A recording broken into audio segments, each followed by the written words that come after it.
السلام علیکم ناظرین، TNN ٹی وی کے ساتھ میں ہوں نمرہ کنول۔ سب سے پہلے شامل کرتے ہیں نیوز ہیڈ لائنز۔ گوادر متاثرین کے نقصانات کے ضابطے اور قانون کے مطابق ادائیگی ہوگی۔ وزیر اعظم شہباز شریف کا کہنا ہے کہ متاثرین جب تک اپنے گھروں میں آباد نہیں ہو جاتے ہم چین سے نہیں بیٹھیں گے۔ متاثرین کے لیے جامع پروگرام مرتب کر کے پیش کیا جائے۔ بانی PTI کے رہائی کے لیے قرارداد قومی اسمبلی میں جمع۔ اسد کیسر کا کہنا ہے کہ جعلی وزیر اعظم بنا، وہ کیسے ملک کو مسائل سے نکال سکتا ہے؟ مجھے ڈر ہے ملک میں کہیں بغاوت نہ آ جائے۔ ہم ایسا نظام بنائیں گے کہ آئندہ کوئی مینڈیٹ چوری نہ کر سکے۔ وزیر اعلیٰ KPK کا کہنا ہے کہ بانی PTI کہہ رہے ہیں رول آف لا ہونا چاہیے۔ بانی PTI ہمارے بچوں کی جنگ لڑ رہے ہیں۔ پاکستان کا IMF کے پاس قرض کے نئے پروگرام میں جانے کا فیصلہ۔ IMF مطالبہ، سرکاری ملازمین کی پینشن کے لیے نئی رضاکارانہ اسکیم تیار۔ SECP کی سرکاری اور نجی شعبے دونوں میں نئی اسکیم کا اطلاق کرنے کی تجویز۔ کراچی میں 9 مارچ سے سردی کی نئی لہر اثر انداز ہونے کا امکان۔ ملک کے مختلف علاقوں میں آج سے مزید بارشیں ہونے کا امکان، بالائی علاقوں میں مزید برف باری ہونے کا بھی امکان۔ کنزرویٹو امیدوار جمیل جیوانی نے ڈرہم میں وفاقی ضمنی انتخاب جیت لیا۔ لبرل امیدوار رابرٹ راک دوسرے نمبر پر رہے۔ جمیل جیوانی کا کہنا تھا کہ لبرلز نے لوگوں کی زندگی کو مزید مشکل بنا دیا ہے۔ ٹورنٹو میں مارچ میں گرم موسم کا ریکارڈ ٹوٹ گیا۔ پیئرسن ایئرپورٹ پر درجہ حرارت 16 سینٹی گریڈ تک پہنچ گیا۔ منگل کے روز شہر میں ہلکی بارش کا امکان۔ کینیڈین وزیر خزانہ کرسٹیا فری لینڈ 16 اپریل کو وفاقی بجٹ پیش کریں گی۔ مالی سال 2024-25 کے لیے $38.4 بلین کے بجٹ خسارے کا تخمینہ لگایا گیا ہے۔ فری لینڈ کا کہنا تھا کہ ہاؤسنگ اور مہنگائی کو کم کرنے کے لیے اہم اقدامات کیے گئے ہیں۔ کیلیفورنیا میں 8 فٹ کی برف باری، سینکڑوں گاڑیاں جان لیوا حالات میں پھنس گئیں۔ امریکی ریاست کیلیفورنیا میں شدید برف باری سے ہر شے پر سفیدی چھا گئی۔ برفانی طوفان سے مغربی امریکہ میں نظام زندگی درہم برہم۔ اسرائیلی ٹینک فلسطینیوں کو کچل کر قتل کر رہے ہیں۔ جنیوا میں قائم انسانی حقوق کی تنظیم کا تکلیف دہ انکشاف۔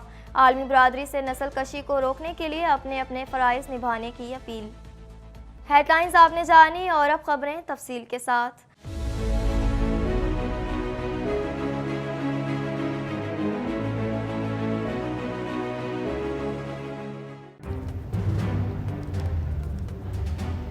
Islamic Finance TV, the only TV channel of the fastest growing Islamic economy in the world and the prime mover of Islamic finance news.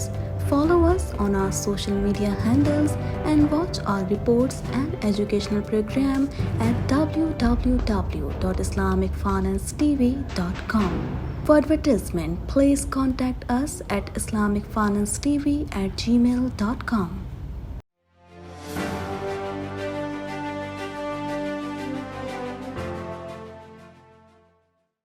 وزیر اعظم میاں شہباز شریف نے کہا ہے کہ گوادر کے متاثرین کے نقصانات کے ضابطے اور قانون کے مطابق ادائیگی کی جائے گی۔ متاثرین کی مدد میں کوئی کسر نہیں چھوڑی جائے گی۔ مزید احوال اس رپورٹ میں۔ وزیر اعظم میاں شہباز شریف نے کہا ہے کہ گوادر کے متاثرین کے نقصانات کی ضابطے اور قانون کے مطابق ادائیگی کی جائے گی۔ متاثرین کی مدد میں کوئی کسر نہیں چھوڑی جائے گی۔ متاثرین کے لیے جامع پروگرام مرتب کر کے پیش کیا جائے۔ وزیر اعلیٰ بلوچستان سرفراز بگٹی اور دیگر ارکان اسمبلی بھی گوادر پہنچ گئے۔ وزیر اعلیٰ بلوچستان سرفراز بگٹی نے وزیر اعظم شہباز شریف کے گوادر کا دورہ کرنے پر استقبال کیا۔ Chief secretary Balochistan, commissioner Makran اور ڈپٹی کمشنر بھی اس موقع پر موجود تھے۔ وزیر اعظم میاں شہباز شریف نے دورے کے موقع پر میڈیا سے گفتگو کرتے ہوئے کہا کہ آپ کے گھر ڈوب گئے، ہم اسلام آباد میں کیسے بیٹھ سکتے ہیں؟ پہلی فرصت میں گوادر حاضر ہوا ہوں۔ جدید ٹیکنالوجی اور سیٹلائٹ کے ذریعے آفات کی پیش گوئی کے لیے نظام واضح کیا جائے۔ مقامی انتظامیہ کے افسروں نے دورے کے دوران وزیر اعظم کو بریفنگ دیتے ہوئے کہا کہ طوفانی بارشوں سے جیونی سمیت دیگر علاقوں سے نقصان پہنچا۔ انٹرنیٹ سروس متاثر ہونے سے اسکولوں میں امتحان ملتوی کیے گئے۔ بریفنگ کے دوران شہباز شریف کو بتایا گیا کہ گوادر میں 3100، جیونی میں 2500 گھر متاثر ہوئے، 95 گھر مکمل طور پر تباہ ہوئے، 200 سے زائد مویشی ہلاک ہوئے۔ انتظامیہ کا مزید کہنا تھا کہ 355 لوگوں کو سرکاری رہائش گاہوں میں رکھا گیا، 800 افراد کو ریسکیو کر کے ان کے رشتہ داروں کے گھر منتقل کیا گیا اور اب بھی ریسکیو آپریشن جاری ہے، جبکہ متاثرین کے لیے آرمی کے 2 اور نیوی کے میڈیکل کیمپ لگائے گئے ہیں۔ اس موقع پر وزیر اعظم میاں شہباز شریف نے متاثرین میں امدادی چیکس بھی تقسیم کیے۔ وزیر اعظم میاں شہباز شریف نے متاثرین سے گفتگو کرتے ہوئے کہا کہ یہاں 26 فروری کو طوفانی بارشوں کا سلسلہ شروع ہوا۔ گوادر اور بلوچستان کے دوسرے حصوں میں طوفانی بارش نے تباہی مچائی۔ اللہ کا شکر ہے گوادر میں کوئی شخص جاں بحق نہیں ہوا۔ وزیر اعظم کا کہنا تھا کہ جن کے گھر تباہ ہو گئے ان کو آج 7.5 لاکھ روپے کے کچھ چیکس تقسیم کیے گئے ہیں۔ ہم تصدیق کے بعد لوگوں کو چیکس تقسیم کریں گے۔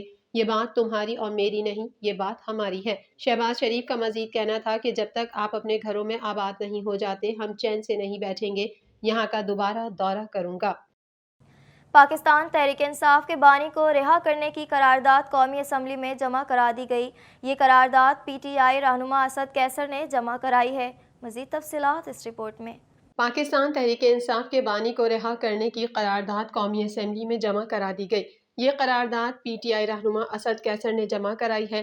قرارداد میں مطالبہ کیا گیا ہے کہ بانی پی ٹی آئی کے خلاف قانون کا غلط استعمال بند کیا جائے اور بانی سمیت پارٹی کے گرفتار دیگر رہنماؤں اور صحافیوں کو بھی فوری رہا کیا جائے۔ اسد قیصر کا کہنا ہے کہ کس طرح یہ جعلی ووٹ سے آنے والے ملک کو مشکل سے نکال سکتے ہیں۔ کراچی، اسلام آباد اور راولپنڈی کے ایم این جانتے ہیں وہ جعلی مینڈیٹ لے کر آئے ہیں۔ انہوں نے کہا کہ ایسے ہوگا تو مجھے ڈر ہے ملک میں کہیں بغاوت نہ آ جائے۔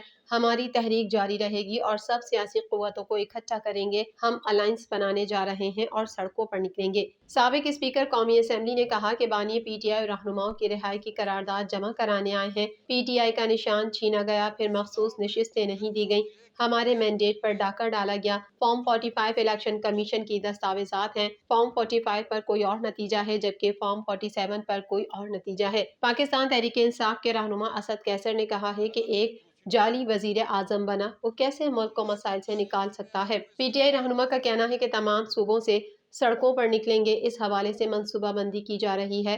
ہم پرامن احتجاج کریں گے، اس جعلی حکومت کو نہیں مانتے۔ پارلیمنٹ کے اندر اور باہر احتجاج جاری ہے۔ ان کا کہنا ہے کہ کسی طور پر اپنے حق سے پیچھے نہیں ہٹیں گے۔ ہماری جنگ اپنی سیاست کے لیے نہیں، قوم کے لیے ہے۔ ہمارا پہلا مطالبہ ہے کہ آئین کے مطابق سب ادارے اپنی حدود میں رہیں۔ ہماری جدوجہد عدلیہ کو آزاد کروانے کی ہوگی۔ عدلیہ دباؤ میں آنے کے بجائے آزادانہ فیصلے کرے۔ اسد کیسر نے مزید کہا کہ 9 مئی واقعات کی ہم نے ہمیشہ مذمت کی، اس پر جوڈیشل کمیشن بنایا جائے۔ اگلے اجلاس میں ہم سیاسی قیدیوں کی قرارداد کو پاس کرائیں گے۔ ہمارے خلاف ایک دن میں 14 گھنٹے کیسز چلائے گئے، ایک دن میں 2 عدالتیں لگا کر انصاف کے تقاضوں کو پامال کیا گیا۔ ہم آج یہ قرارداد اسمبلی میں پیش کر رہے ہیں کہ عمران خان کے خلاف جتنی مقدمات ہیں وہ فی الفور واپس لی جائیں۔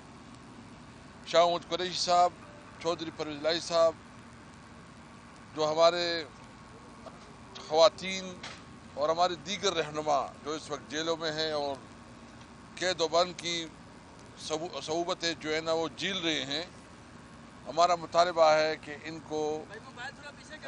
کو فوری طور پر رہا کیا جائے۔ خیبر پختونخوا کے وزیر اعلیٰ علی امین گنڈاپور نے کہا ہے کہ چیف جسٹس سے گزارش ہے 9 مئی پر کمیشن بنائیں۔ ہم پشاور میں پرامن احتجاج کریں گے، ہمیں ریزرو سیٹس نہیں ملی۔ مزید تفصیلات اس رپورٹ میں۔ خیبر پختونخوا کے وزیر اعلیٰ علی امین گنڈاپور نے کہا ہے کہ چیف جسٹس سے گزارش ہے 9 مئی پر کمیشن بنائیں، ہم پشاور میں پرامن احتجاج کریں گے، ہمیں ریزرو سیٹیں نہیں ملی۔ میرے صوبے کے کچھ حقوق ہیں، حقوق کے لیے میں اسلام آباد آؤں گا، اسٹیبلشمنٹ سے مفاہمت ہوگی تو اس کا فیصلہ بانی پی ٹی آئی کریں گے۔